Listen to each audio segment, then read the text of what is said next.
Greetings, ladies and gentlemen. It's your boy. Oh, that's corny. Let's see what you hear here. Yeah, we're here with another video, and as you can tell by the title, we'll be talking about the things I've been reading. So this kind of gives you a gist of like what I'm going to be reviewing, what I'm going to be. Ooh, excuse me. Ooh, went down the wrong path. I'm going to be reviewing the short schedule and all that jazz. I'm not going to talk about exactly the schedule. I'm just going to be talking about what I'm reading. So, in order. Whew, this is a lot to unpack. There's a lot. Number one is Sakamoto Days. It's the Assassin manga.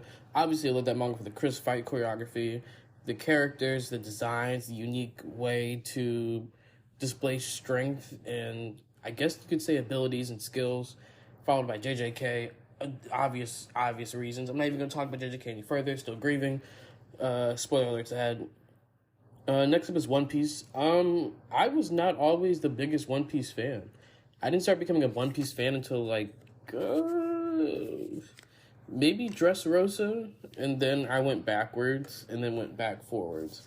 However, I will say like there are certain arcs that like I've watched YouTube videos on for summaries and not actually watched it because I just couldn't get through the animation. I'm sorry, I couldn't. Next is My Hero Academia. I mean, yeah, it's basically Sky High, but in the manga. I mean, it's far from Sky High, but I mean, like, you get what I'm trying to say.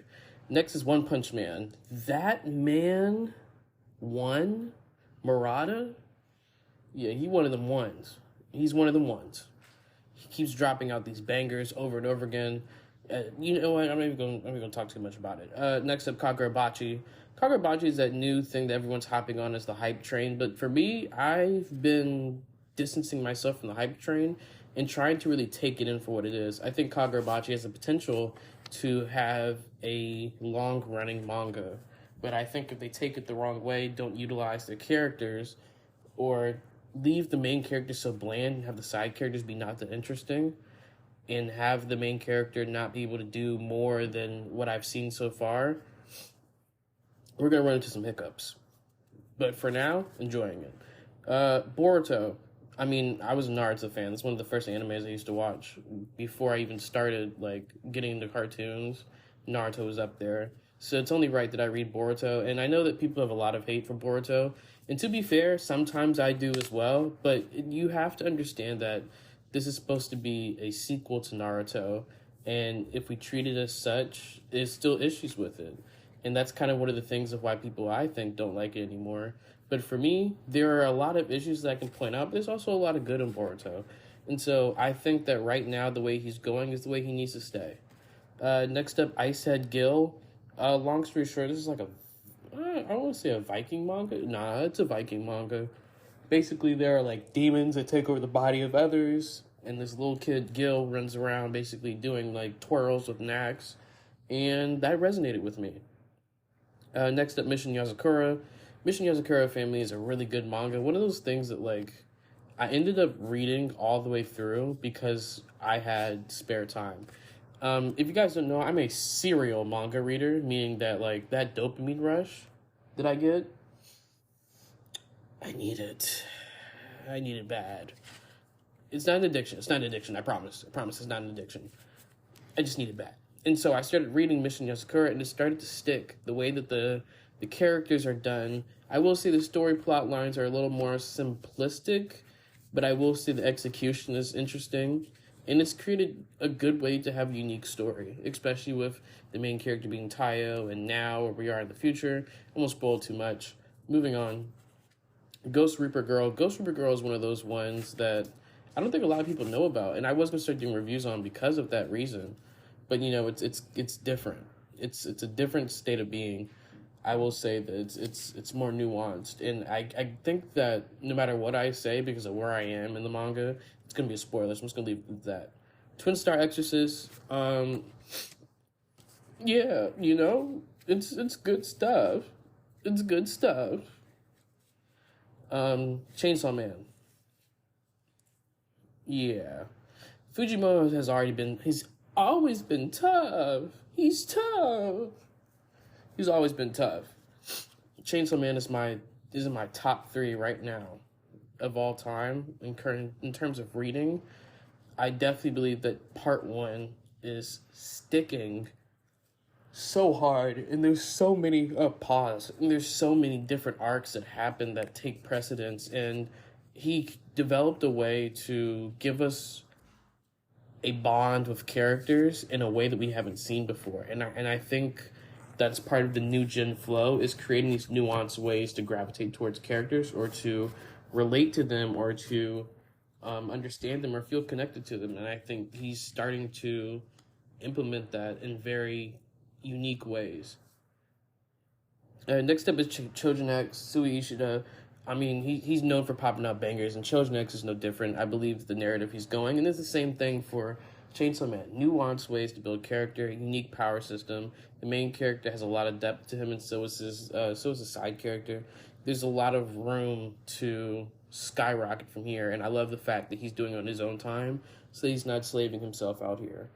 Next up, Kaiju number 8. Now, if you don't like Kaiju number 8, go grab a cardboard sign, hold it up, and say, "I don't like Kaiju number 8" outside. I hope someone throws a slushie at you. Just kidding.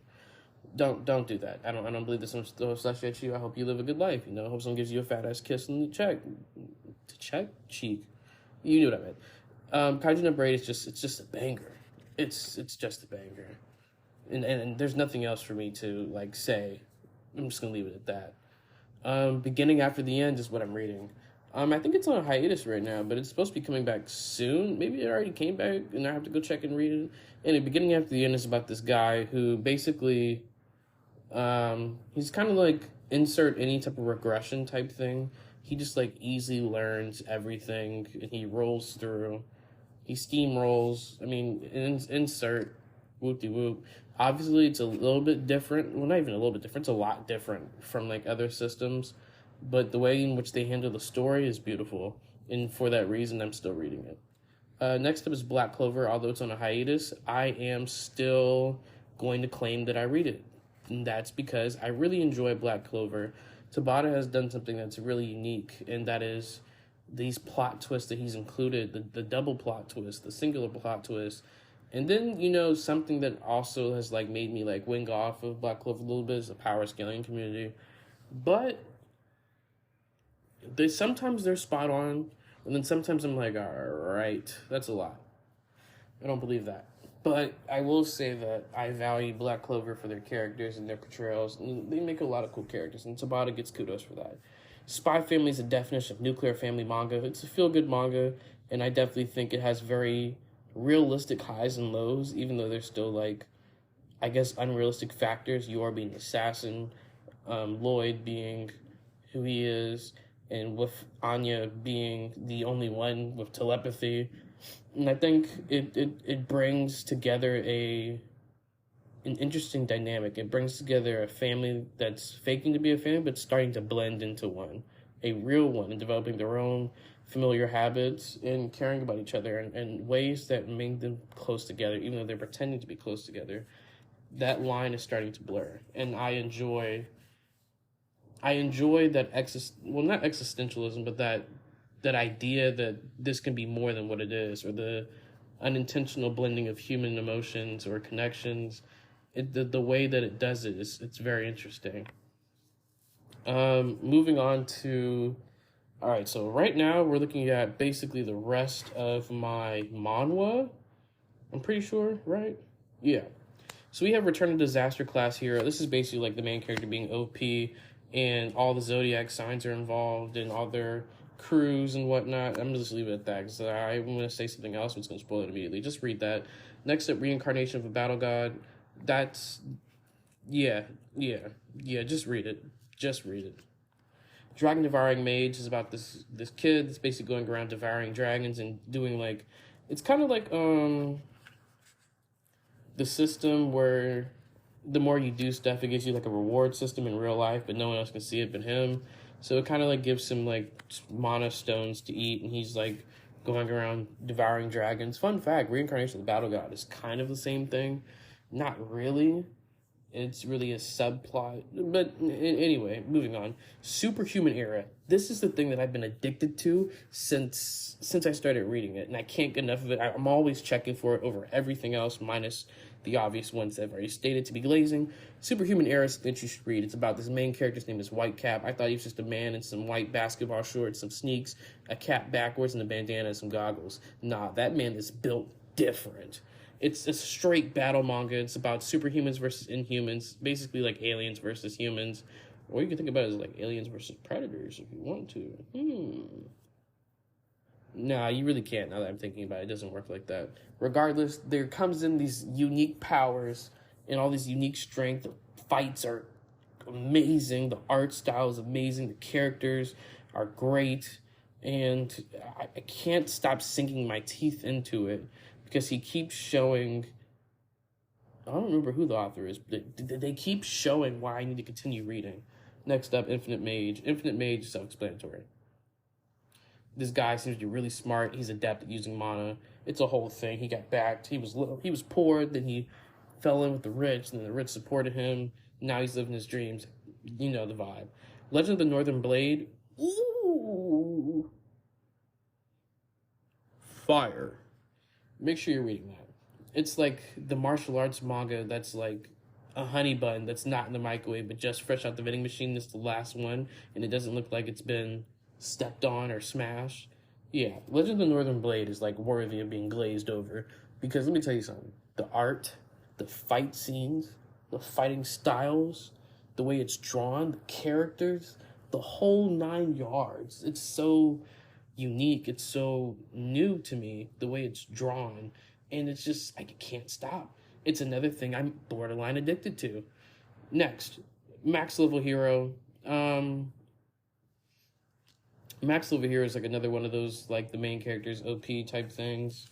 So there's that. Next one, Pick Me Up Infinite Gacha. I will admit that that's another one I've been constantly checking for.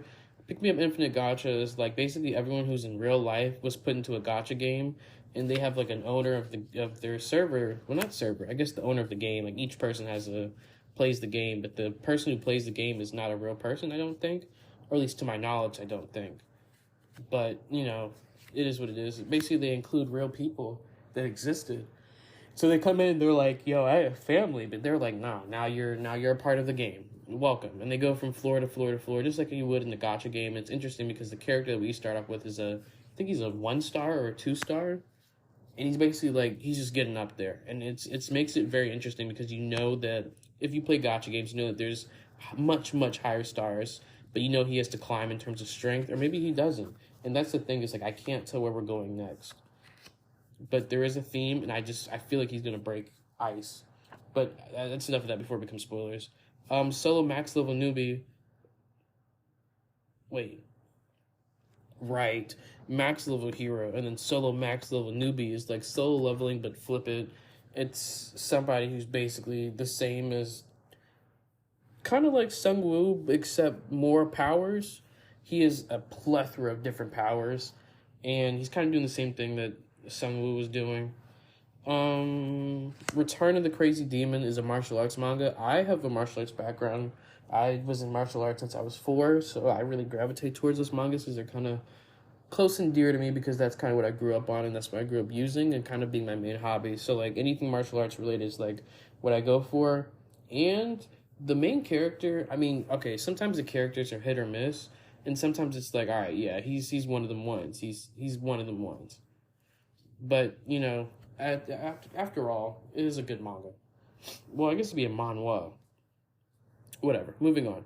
Return of the SSS Class Hunter. I can't say one of those words because we're on YouTube. That's the dopest one so far. Someone who basically can go back in time by, exiting the plane of existence, and basically tries to replay what he's done, and he kind of like gains knowledge and then restarts so that he can take a better approach. And it's really interesting because it's like now we know what he can deal with, and if he needs to go out a second time, a third time, a fourth time, whatever it is, and he finds different ways to beat the mission or level. And it's really interesting because he still gets surprised. Swordmaster's Youngest, this is one of them ones too. I don't sink my teeth into it as much as the other ones, but I still do. It's a martial arts manga. Borderline, it's a battle manga. Borderline, still martial arts. but it's about the youngest family member. He was cursed to not use magic, and they basically tried to kill him.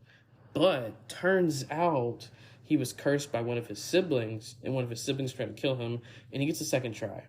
And so that's something that's very, very, very, very interesting to me in terms of a plot device and in terms of the story, and using mana and basically all the other jazz. I won't say no more because spoilers. Read that for sure.